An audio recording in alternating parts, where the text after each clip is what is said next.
Tonight it's going to be something different. It's going to be a bit of a walk round. There is an ulterior motive for this video, and you're sort of looking at it almost now, or at least you're looking at where this ulterior motive is likely to turn up.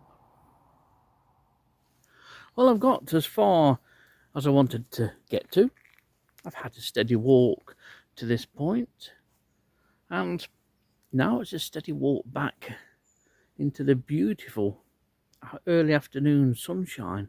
Just look at that oak. It's going to be a terrible walk if I've got to look at scenes like that. It even surprises me at times, the positions and unusual places that I end up in.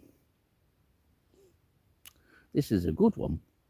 The mountain bikers that ride past behind me wonder what the hell is going off, and they think they've found someone dead, or as good as. But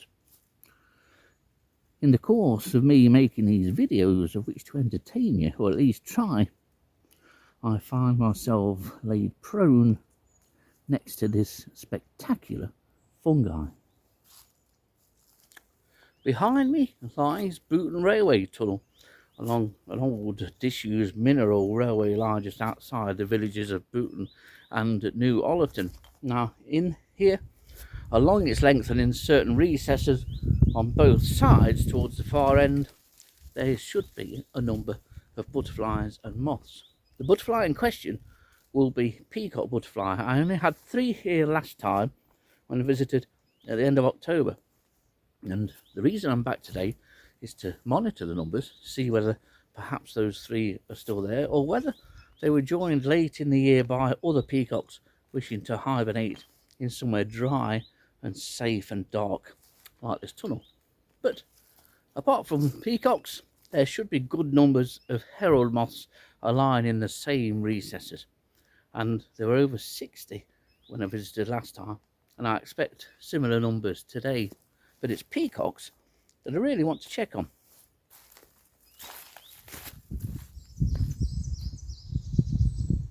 This time of year at Lownwood, no matter where you stand, you're looking at this.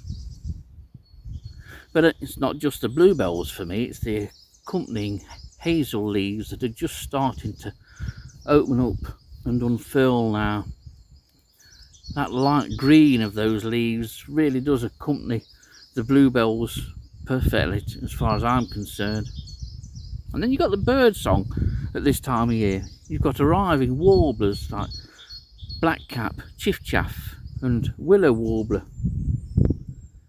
Everything comes together to perform in front of you and to create this fabulous vista and experience. And about 10-15 seconds after that flash of lightning, a really good rumble of thunder. It's heading my way, but in the meantime, here's a very fresh looking glowworm larva, and as it sits there, we're looking at about 17 mil. This may well be its first time out hunting for food. It's getting quite breezy at times, but I'm going to show you something that's really quite interesting to me. You've got the 2 species.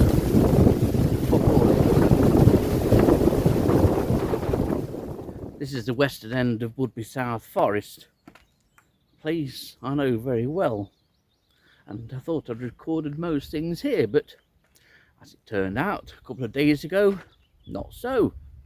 Armed with the weapon of choice, the beating tray, a stout stick which not only keeps me propped up and vertical, but is also handy for knocking hell out of trees.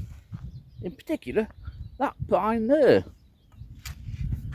The 3 articles together, my stick, my beating tray and a tree, joined forces to produce a record of a beetle not seen at Sherwood Forest, or indeed anywhere in Nottinghamshire, for 120 years. I'm laid prone on the floor, but it's not something I usually do during a moth trapping video. The last time, I think, was the great Merville du jour incident, or footage, shall we say, of autumn 2022. What a fabulous moth Merville du jour is. Here's another one, very different to the Merville du jour, and this is a buff tip. And the reason why I'm showing you with the buff tip on the end of my finger is because many people, when they trap or see one of these moths during the day, tend to photograph it like this, or they will try and replicate where this moth goes during the day. Now, most moths will rest on tree trunks, they'll tuck themselves away in leaf litter, deep in vegetation, underneath leaves, on top of leaves, in a whole range of places, but this chap doesn't. This chap seeks out a branch and will rest usually lengthways along the branch, and the idea for doing that is that the pale area on the end of the wings here, the buff tip, or the front of the thorax, replicates a freshly snapped twig.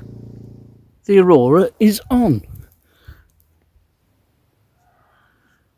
It's a shame we have that cloud, that bit of cloud, but it has just gone red. In fact, it has changed now from almost green. I haven't got the equipment to pick this up, but from below Polaris, the pole star, the sky that you're looking at, I knew this was a different colour. It's going back to green, but for a minute it went red. Just had a quite remarkable couple of minutes. Stood here, but not recording, unfortunately, because I had 4 red admirals within 2 or 3 minutes come directly up the path here, right up to the point of where I was standing, and then I've had to visibly do a detour around me. Quite incredible. We're just over 60 red admirals now, and it's 12:35, so going to beat the count of 76 quite easily. The cumulus clouds not building up, at least not overhead, and this, I don't know how long it will continue for. It should continue on for another couple of hours, and we're just into a lull of a couple of minutes, so I need to get ready for when the next wave of butterflies comes through.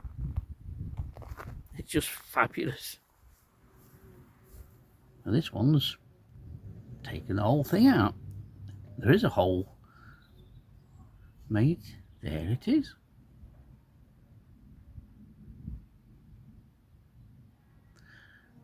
Now that's like a female with the dark face, presuming it's Osmia bicornis. First view of daylight. The male Osmia bicornis have those tufts of yellow hairs.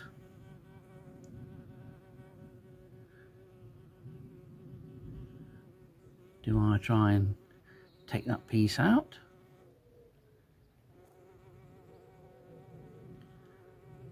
Or will she pull it out? Oh, freshly emerged female. Look at that.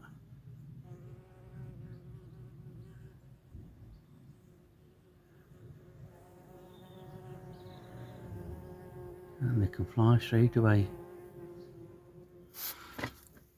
Well, we're into the second recess, and our first peacock butterfly, and indeed one herald moth. And this peacock is doing what it does when startled. They are beautiful things, whatever the colour you perceive them as being.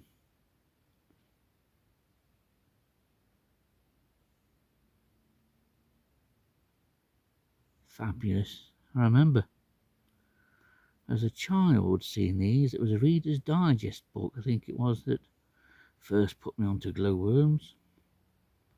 When I was a kid, I never dreamt that we had anything like this in the UK. I thought something like this would be a jungle species. You know how a child's imagination runs wild. And then read about them, knew that they're in the UK, but never thought I'd get to see one. Look at that. Oh, that's just fabulous how she changed position then. She went from one side, having the abdomen on one side of the grass blade. You saw the glowing lights almost disappear. Out they popped on the other side. This is Ordsall. Ordsall is amazingly busy, at least this bit is. It's a cut through, and so there's lots of traffic on this road, avoiding the centre of Retford. But it's also a road with which I've avoided the centre of Retford, but for one particular reason. The reason being, these are evergreen oaks. And over the years, I've been looking on these evergreen oaks. I've been calling in here on the way to calling at Retford Cemetery, on the lookout for a particular leaf miner.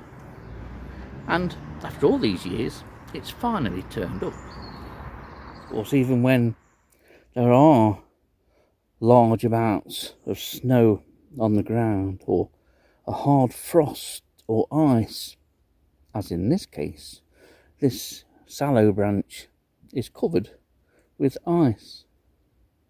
How do these things survive? Because all around you, under your feet, in the leaf litter, under the loose bark, are invertebrates. Not all spend the winter completely exposed to whatever the elements can throw at them, like this purple emperor caterpillar.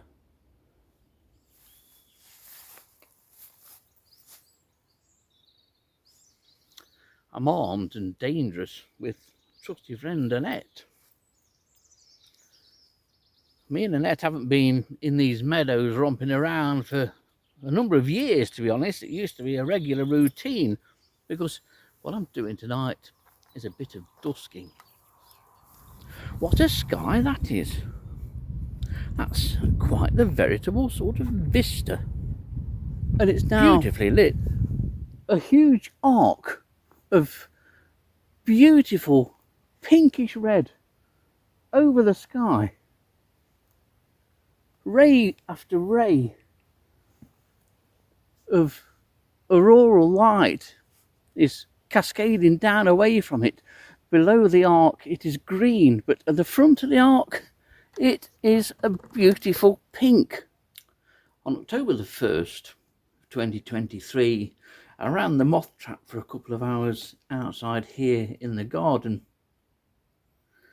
Lo and behold, the first moth in, I believe, on that night was one of these. This is a Duix plusia. Up until 2023, this was the moth of dreams for anybody in Nottinghamshire. There had been just a single record prior to this year. And then this year, the most remarkable invasion of these moths occurred. And nearly everybody got one of these. Oh, she's lovely. Good grief. Fabulous legs. They're even better. Oh, I'd like to see that. Don't worry, this isn't Pornhub or some other kind of internet porn site. It is a porn site if you happen to like centipedes, and I do like centipedes. And there's one particular centipede that's in this book and is now in Nottinghamshire. Recently found. Or so we thought.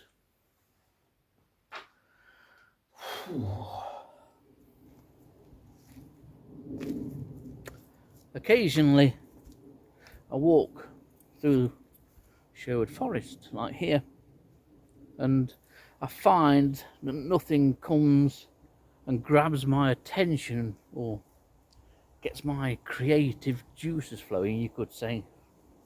It has today, and it's that tree.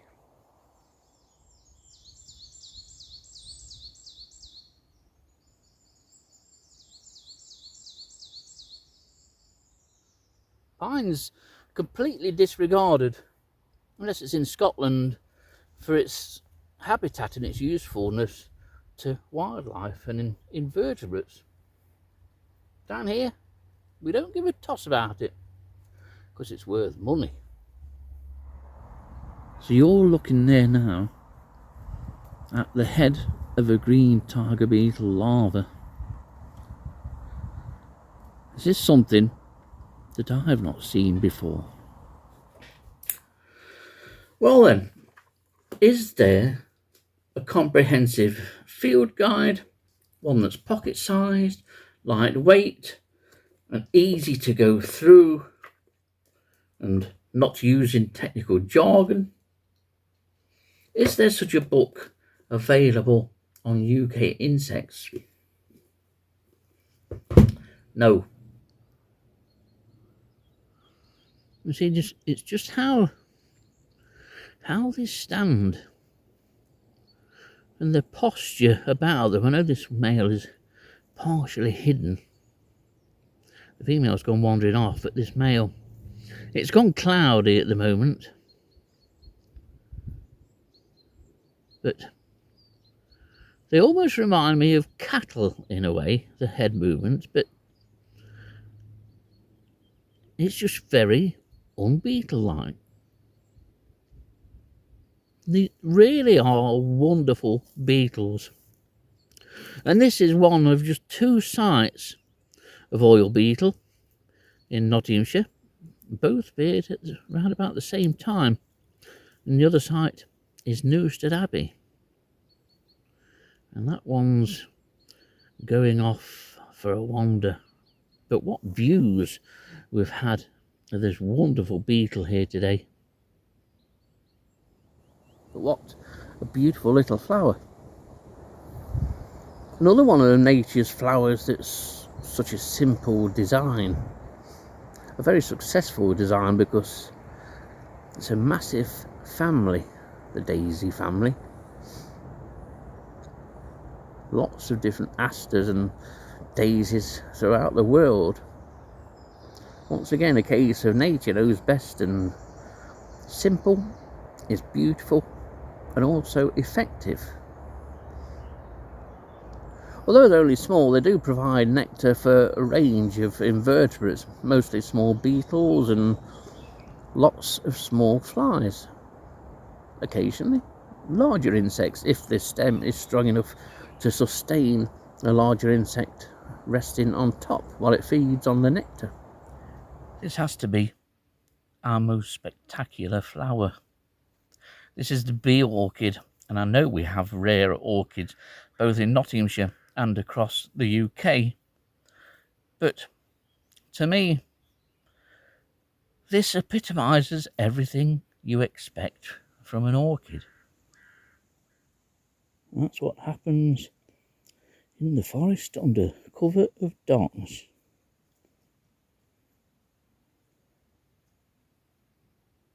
It's not just humans that are promiscuous.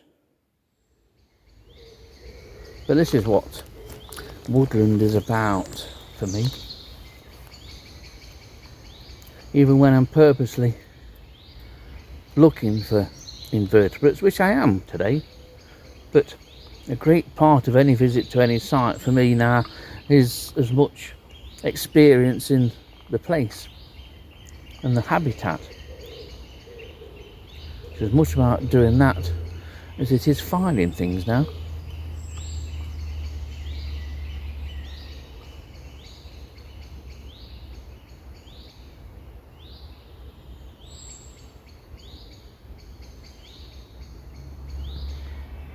I think if there's a heaven, it's a big beech wood. This is going to be one walk back to the car that will stay with me till the day I die. And there is a huge tint of sadness for all of this, because Dilys, when she was alive, always wanted to see the aurora, and I had always hoped to show her the aurora. The aurora has come 5 years too late.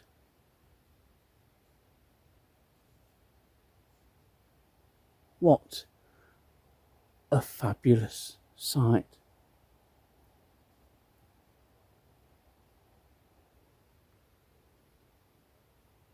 You don't know what you've missed.